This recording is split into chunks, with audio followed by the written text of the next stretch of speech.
Mémoire aux histoires. Le roi des bons. Une histoire d'Henriette Bichonnier, illustrée par Pef, aux éditions Gallimard Jeunesse.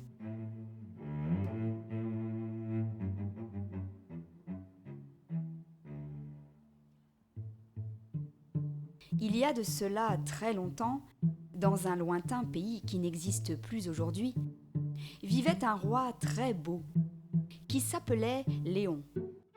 Léon était si beau qu'il passait des heures à se regarder dans la glace, et la seule chose qui l'intéressait dans la vie, c'était d'être le plus beau. Il était d'ailleurs très sévère.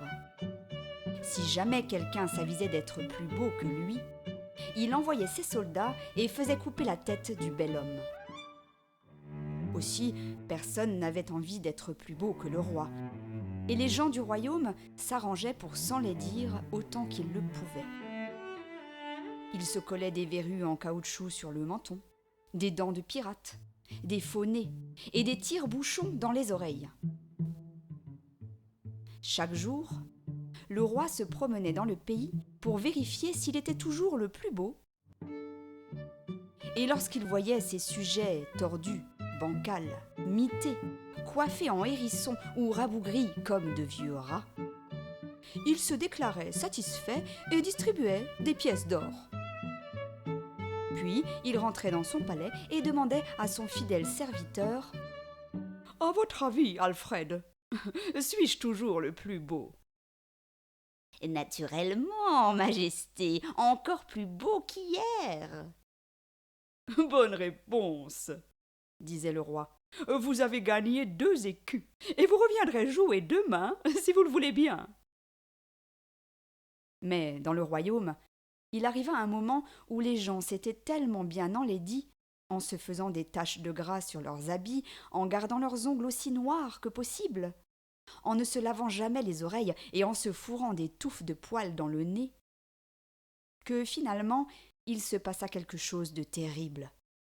Voici ce qui se passa.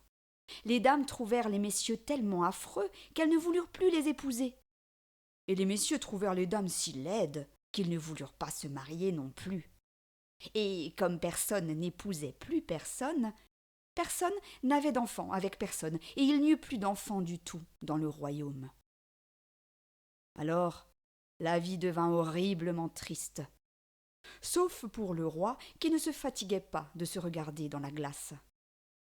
Mais pour les habitants du royaume, c'était affreux.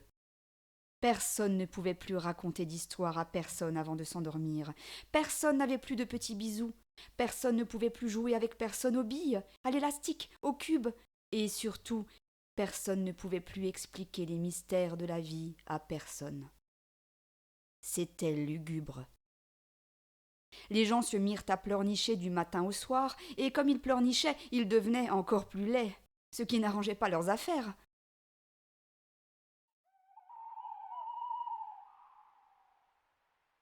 Une nuit, pourtant, il se produisit une chose surprenante. Par un beau clair de lune, un monsieur se leva et partit se promener dans la forêt.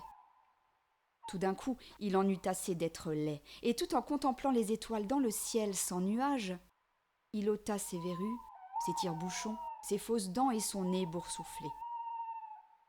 Au même moment, une dame qui ne dormait pas et qui se promenait dans la forêt eut également envie de ne plus être laide.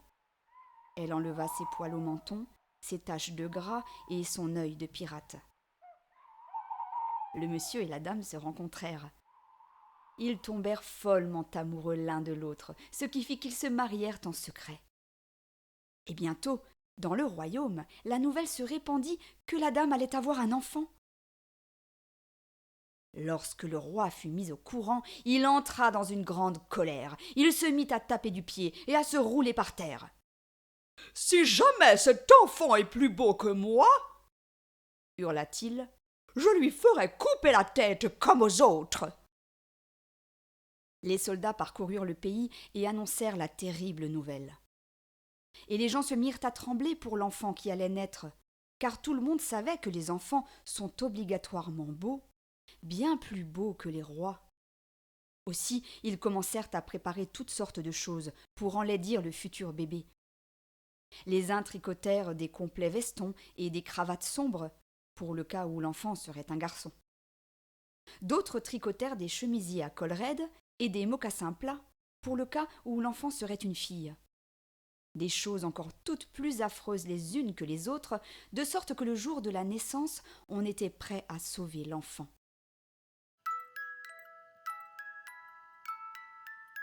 L'enfant naquit. C'était une fille. On l'appela Épouvantine, pour faire plaisir au roi. « Comment est-elle, cet enfant ?» demanda le roi lorsqu'il apprit la nouvelle. Le fidèle serviteur rougit jusqu'aux oreilles et dit « Épouvantable, majesté, laide à faire peur, une horreur, sire. » « Allons, tant mieux, » dit le roi. « Je vais aller rendre visite aux parents et leur faire un cadeau pour les récompenser. » Alors le fidèle serviteur et tous les gens du royaume furent saisis de terreur et se mirent à claquer des dents, car l'enfant n'était ni épouvantable, ni laide, ni une horreur. Elle était belle comme le jour, plus belle que le beau matin, le beau-frère et les beaux-arts, plus belle que le roi. En fait, elle était comme tous les petits enfants et personne n'avait jamais rien vu d'aussi beau. Aussi, malgré tout ce qu'on avait préparé pour l'enlaidir, malgré les chaussettes en tire-bouchon et les kikis qu'on lui avait mis autour du ventre, malgré les complets vestons qu'on lui avait enfilés par-dessus le chemisier à col raide, malgré les verrues qu'on lui colla en toute hâte, le faux nez, les bosses dans le dos, sous les bras et sur la poitrine, eh bien, Épouvantine restait belle. Le roi lui-même fut obligé de s'en apercevoir, et cela le mit dans une rage noire. « Qu'on tue cet enfant !»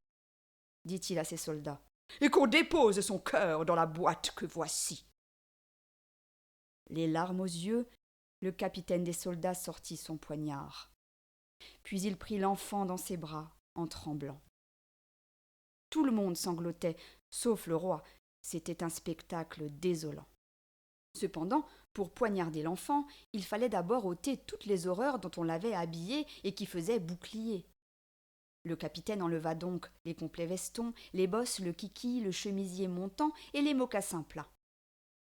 Et lorsqu'il eut tout ôté, le bébé apparut tout nu et si beau que même le roi en fut ému. En voyant les petites cuisses potelées, les petites mains toutes menines, le petit bidon tic-tic hop-là-là, les petites fesses pic-pic bou-bou-bou, et les oreilles tellement miam-miam, et le petit néné poutou-poutou. Le roi ne put résister plus longtemps. Il fondit de tendresse, il fondit comme la neige au soleil. On le vit se ramollir comme une demi-livre de beurre, s'effondrer et se répandre sur le sol. Il était devenu bon. On le ramassa comme on put avec une petite cuillère et on le remit dans ses vêtements à grand-peine.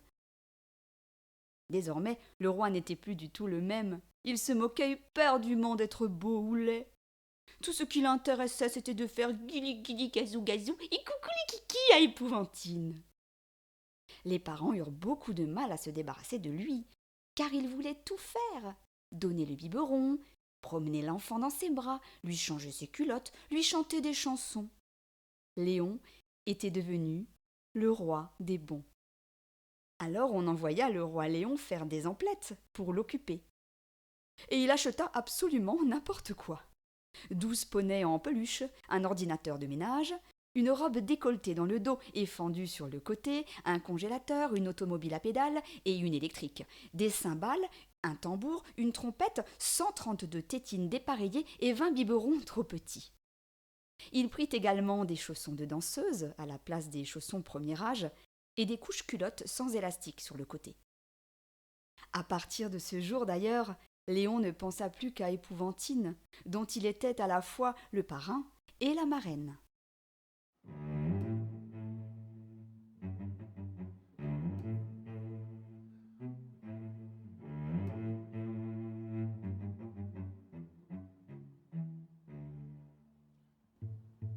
Les gens du royaume préféraient nettement leur nouveau roi à l'ancien, même s'il prenait encore plus de place qu'avant. Maintenant, ils pouvaient cesser de s'enlaidir, ce qui fait qu'ils redevinrent beaux et qu'ils se marièrent à tour de bras. Ceci donna lieu à des quantités de naissances et les bébés envahirent le royaume par centaines. Comme le roi était fou des enfants, désormais on le laissait s'en occuper autant qu'il le voulait. Évidemment, il gâta beaucoup trop les enfants et leur donna peut-être de mauvaises habitudes, mais jamais les parents n'osèrent se plaindre, car, disait-il, il est préférable d'avoir des enfants gâtés plutôt que pas d'enfants du tout. C'était Le Roi des Bons, une histoire d'Henriette Bichonnier, illustrée par Pef, aux éditions Gallimard Jeunesse.